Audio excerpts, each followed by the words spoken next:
Assalamualaikum warahmatullahi wabarakatuh. Perkenalkan, nama saya Karomadhara Juanita dari Prodi Kesehatan Masyarakat Universitas Pekalongan. Di sini saya akan menjelaskan atau memaparkan paper saya yang berjudul Analisis Transmisi Epidemiologi Penyakit Menular pada Penyakit Tuberkulosis. Latar belakang masalah. Epidemiologi adalah disiplin ilmu terkini yang telah berkembang seiring dengan perubahan yang terjadi di masyarakat dan munculnya penyakit baru. Evolusi ini telah memungkinkan epidemiologi tetap menjadi alat yang berguna dan relevan dalam mengungkap dan memahami penyakit dan peristiwa kesehatan. Epidemiologi penyakit menular merupakan penyakit yang dapat disebabkan oleh agen infeksius, virus, bakteri, atau parasit tertentu yang timbul melalui transmisi agen dari orang yang terinfeksi, hewan, atau reservoir lainnya ke pejamu yang rentan baik secara langsung maupun tidak langsung melalui perantara yang meliputi udara, air, vektor, ataupun melalui tanaman dan sebagainya. Penyakit menular adalah penyakit yang ditularkan melalui berbagai media. Penyakit ini masih menjadi masalah besar kesehatan karena meningkatkan angka kesakitan dan kematian dalam waktu yang relatif singkat. Penyakit ini menyerang semua lapisan masyarakat dan berdampak buruk pada kondisi sosial ekonomi mengingat sifat menularnya yang bisa menyebabkan wabah dan menimbulkan kerugian besar. Epidemiologi tuberkulosis paru atau TB paru di Indonesia masih cukup tinggi. Tuberkulosis merupakan jenis dari penyakit menular pembunuh nomor 1 di dunia. Tuberkulosis disebabkan oleh kuman Mycobacterium tuberculosis yang ditularkan oleh penderita TB BTA positif pada waktu batuk atau bersin melalui udara. Epidemiologi tuberkulosis paru atau TB paru di Indonesia masih cukup tinggi. Tuberkulosis merupakan jenis dari penyakit menular pembunuh nomor 1 di dunia. Tuberkulosis disebabkan oleh kuman Mycobacterium tuberculosis yang ditularkan oleh penderita TB BTA positif pada waktu batuk atau bersin melalui udara. Sebagian besar kuman TB menyerang paru. 85% dari seluruh kasus TB adalah TB paru. Sisanya menyerang organ tubuh lain mulai dari kulit, tulang, organ-organ dalam seperti ginjal, usus, otak, dan lainnya. Pada tahun 2015, insiden kasus baru TB paru termasuk HIV dengan TB adalah 395 per 100.000 populasi. Insiden meningkat seiring dengan meningkatnya usia, di mana laki-laki lebih banyak terkena dibanding wanita. Angka kematian atau mortalitas TB adalah 40 per 100.000 populasi. Keberhasilan terapi atau treatment success rate adalah pengidap TB baru dengan smear positif adalah 84% untuk yang terdaftar sebagai pasien di tahun 2014. Terdapat 3 rumusan masalah pada penulisan ini, yaitu bagaimana mekanisme penularan pada penyakit tuberkulosis, apa saja media yang dapat menularkan penyakit tuberkulosis, bagaimana cara pencegahan pada penyakit menular, terutama pada kasus penyakit tuberkulosis. Selanjutnya ada tujuan penulisan, yaitu untuk mengetahui mekanisme penularan pada penyakit tuberkulosis, untuk mengetahui media-media yang dapat menularkan penyakit tuberkulosis, untuk mengetahui cara pencegahan pada penyakit menular, terutama pada kasus penyakit tuberkulosis. Masuk ke pembahasan. Pembahasan pertama yaitu mekanisme penularan penyakit menular pada penyakit tuberkulosis. Aspek sentral penyebaran penyakit menular dalam masyarakat adalah mekanisme penularan, yakni berbagai mekanisme di mana unsur penyebab penyakit dapat mencapai manusia sebagai penjamu yang potensial. Mekanisme tersebut meliputi cara unsur penyebab meninggalkan reservoir, cara penularan untuk mencapai penjamu potensial, serta cara masuknya ke penjamu potensial tersebut. Adapun jenis-jenis penularan penyakit yaitu sebagai berikut. Yang pertama yaitu penularan secara langsung.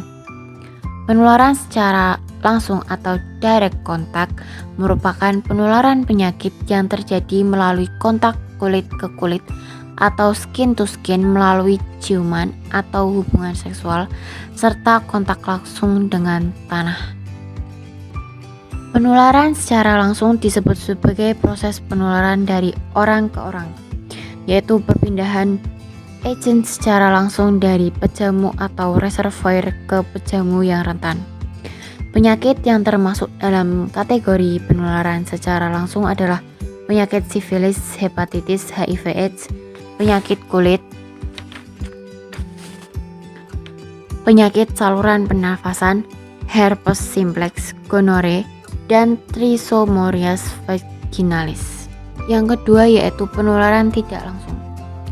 Penularan tidak langsung yakni penularan penyakit terjadi dengan melalui media tertentu seperti melalui udara dalam untuk droplet dan dust, melalui benda tertentu, dan melalui vektor. Penularan tidak langsung atau transmisi tidak langsung merupakan penularan agent infeksius dari reservoir ke host oleh partikel yang telah tersuspensi udara, benda mati, dan vektor.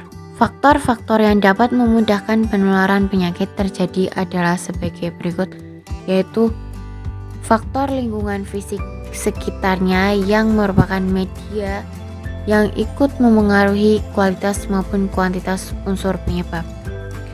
Yang kedua yaitu faktor biologis yang menentukan jenis vektor dan reservoir penyakit serta unsur biologis yang hidup berada di sekitar manusia. Faktor lingkungan sosial yakni kedudukan setiap orang dalam masyarakat termasuk kebiasaan hidup serta kegiatan sehari-hari. Penyebaran penyakit tuberkulosis termasuk ke dalam jenis penularan tidak langsung atau transmisi tidak langsung. Penyebaran penyakit TB adalah melalui udara terkontaminasi Mycobacterium tuberculosis yang terhirup kemudian masuk ke dalam paru-paru, menyerang dinding saluran pernapasan dengan membentuk rongga yang berisi nanah dan bakteri TB. Apabila penderita TB batuk atau bersin akan ikut mengeluarkan bakteri TB ke udara.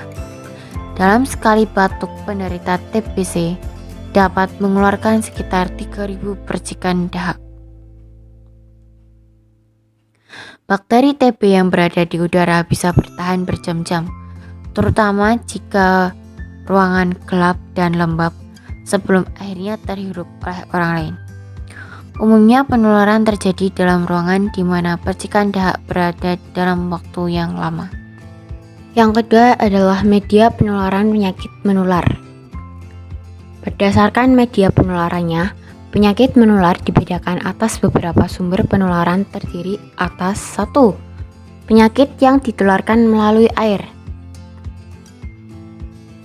Waterborne disease, water-washed disease, water-based disease, water-related insect vector. Waterborne disease yang ditularkan langsung melalui air minum. Water-washed disease yang disebabkan oleh kurangnya air bersih. Water-based disease yang ditularkan oleh bibit penyakit yang sebagian siklus hidupnya di air. Water-related insect vector yang ditularkan melalui vektor yang hidupnya tergantung pada air. Yang kedua yaitu penyakit yang ditularkan melalui media udara atau airborne disease. Penyakit yang ditularkan melalui perantara udara sebagian besar melalui kontak langsung. Terdapat dua bentuk yaitu droplet dan dust. Misalnya TBC, virus smallpox, Streptococcus hemolyticus, dan difteri. Yang ketiga, penyakit yang ditularkan secara langsung orang ke orang seperti penyakit sifilis, GO, hepatitis B, dan AIDS. Penyakit yang penularan langsung dari hewan ke orang atau kelompok penyakit zoonosis seperti rabies. Yang kelima, penularan langsung dari tumbuhan ke orang seperti penyakit yang ditularkan melalui jamur. Penularan dari orang ke orang melalui kontak benda lain, penularan melalui perantara makanan dan minuman, dan penularan melalui vektor. Pembahasan poin 3 yaitu cara pencegahan pada penyakit menular. Upaya pencegahan penyakit terdapat 4 tingkatan pencegahan, yaitu yang pertama, pencegahan primordial. Tujuan dari pencegahan primordial adalah untuk menghindari munculnya dan pembentukan pola kehidupan sosial, ekonomi, dan budaya yang diketahui berkontribusi pada peningkatan risiko penyakit. Tujuan pencegahan ini untuk menghindari terbentuknya pola hidup sosial, ekonomi, dan kultural yang mendorong peningkatan risiko penyakit. Yang kedua yaitu pencegahan primer. Tujuan pencegahan primer adalah untuk membatasi kejadian penyakit dengan mengendalikan penyebab spesifik dan faktor resiko. Pencegahan ini didasarkan pada hubungan interaksi antara pejamu, penyebab penyakit atau agent, lingkungan, dan proses kejadian penyakit. Usaha pencegahan primer ini terdiri dari 2 yaitu usaha peningkatan derajat kesehatan dan usaha pencegahan khusus. Yang ketiga yaitu pencegahan sekunder. Pencegahan ini bertujuan untuk mengurangi konsekuensi penyakit yang lebih serius melalui diagnosis dan pengobatan dini. Pencegahan sekunder hanya dapat diterapkan pada penyakit yang riwayat alaminya mencakup periode awal yang mudah diidentifikasi dan diobati, sehingga perkembangan ke tahap yang lebih serius dapat dihentikan. Yang keempat yaitu pencegahan tersier. Pencegahan tersier ditujukan untuk mengurangi kemajuan atau komplikasi penyakit yang sudah ada dan merupakan aspek penting dari pengobatan terapeutik dan rehabilitasi. Salah satu langkah untuk mencegah TBC adalah dengan menerima vaksin BCG, Bacillus Calmette-Guerin. Di Indonesia, vaksin ini termasuk dalam daftar imunisasi wajib dan diberikan sebelum bayi berusia 2 bulan. TBC juga dapat dicegah dengan cara yang sederhana yaitu mengenakan masker saat berada di tempat ramai dan jika berinteraksi dengan penderita TBC serta sering mencuci tangan. Walaupun sudah menerima pengobatan, pada bulan-bulan awal pengobatan, biasanya 2 bulan, penderita TBC juga masih dapat menularkan penyakit.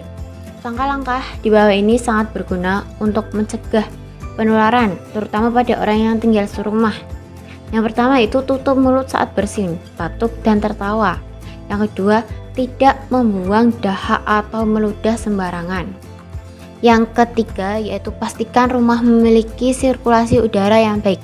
Dan yang terakhir yaitu membatasi kontak dengan kelompok rentan. Kelompok orang yang berisiko lebih tinggi untuk terinfeksi TBC karena kondisi sistem imun yang lemah diantaranya adalah anak-anak, ibu hamil, orang lansia, penderita kanker, penderita penyakit autoimun, penderita TB laten, orang yang tidak menjalani pengobatan TBC secara tuntas, dan orang yang terinfeksi bakteri TBC dalam waktu 2 tahun terakhir. Salah satu faktor penentu seseorang bisa tertular TBC atau tidak adalah seberapa kuat sistem imun tubuhnya dan kebersihan dirinya. Semakin kuat daya tahan tubuh Anda, semakin kecil kemungkinannya untuk tertular TBC. Orang-orang yang sistem kekebalan tubuhnya lemah cenderung lebih mudah terinfeksi. Nah, kesimpulannya yaitu epidemiologi penyakit menular merupakan penyakit yang dapat disebabkan oleh agent infeksius, yaitu virus, bakteri, dan parasit tertentu yang timbul melalui transmisi agent dari orang yang terinfeksi, hewan, atau reservoir lainnya ke pejamu. yang rentan baik secara langsung maupun tidak langsung melalui media perantara yang meliputi udara, air, dan vektor. Penyakit menular TBC dapat ditularkan melalui udara yang sudah terkontaminasi oleh bakteri TB selama berjam-jam. Bakteri TB tidak langsung memberi efek atau infeksi pada pejamu. Bakteri TB akan terinfeksi pada paru-paru pejamu ketika pejamu memiliki sistem imun tubuh yang lemah. Sekian dari penjelasan dan pemaparan paper saya. Terima kasih. Wassalamualaikum warahmatullahi wabarakatuh.